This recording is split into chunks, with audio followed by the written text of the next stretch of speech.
women, life, freedom. You may have heard this slogan on the news lately.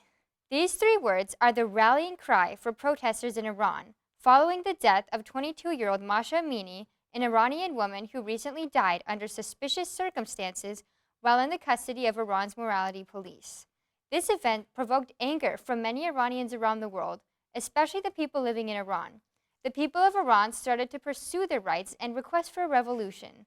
Orange County is home to more than 36,000 Iranians, with many of them now uniting and helping their compatriots raise their voices and spread awareness at Irvine's recent protests. OC News Team's Negar Vahabi has the story. Within the past 2.5 months, more than 14,000 people has been arrested and hundreds of Iranians has been killed during the peaceful protests in Iran. Due to lack of freedom of speech, many voices are being silenced by the Iran's government. This has made the Iranians all across the world decide to be the voice of innocent people. City of Irvine Mayor Farah Khan also showed up to the protest in Irvine to show her support for Iranians. We're having a protest today, and I'm here to support the community, and I'm here to stand with them and make sure that they know that the city of Irvine stands with them during their plight for justice. Thank you very much. As the mayor of the city with the largest Iranian population in Orange County, please share your stance about what's happening in Iran.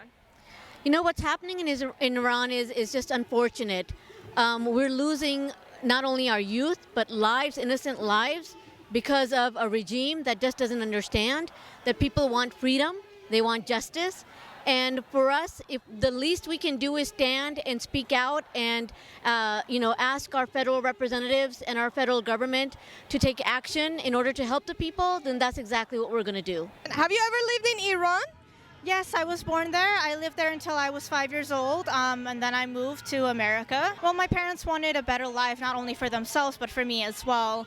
They didn't want me to grow up with the regime and like the morality police problems that's happening in Iran. They didn't want me to struggle with that. The main issue we left is, as an only child and only daughter of our family, my parents did not think that I would make it to my 20s because I stopped wearing my hijab at the age of 12 and I shaved my head in protest. So my parents were looking for ways to get me out of the country so I don't die before my 20s. So what is your request from American government regarding helping Iran? Well, I have two requests. First, stop dealing with Iranian government. And by that I mean stop the oil production, oil export from Iran everywhere. Start to actually embargo Iran. My only request for the American government, especially the current regime, is A, do not get involved. We do not want any military action to be taken in Iran from the American government. We do not want a repeat of Iraq or Afghanistan in Iran. But what we're asking you is to reinforce the already placed sanctions on the government officials of Iran. The murdered government officials' families should not be able to roam the streets of America for free. They should not be living amongst us. The blood of murdering children is on their hands. What we are asking them is that enforce the already existing sanctions. No on the nuclear deal with Iran. This is something that's been going on, and we have to make sure that it's reinforced that we do not make any deals with Iran and simply revoke any visas or privileges that is given to anyone who is related. I don't care how many times you're removed, but if you're related to a government official that's killing and ordering innocent lives to be taken, you cannot be living in a free country amongst us. If you would like more information about upcoming protests and events related to Iran, you can visit IranianFreedom_OC on Instagram.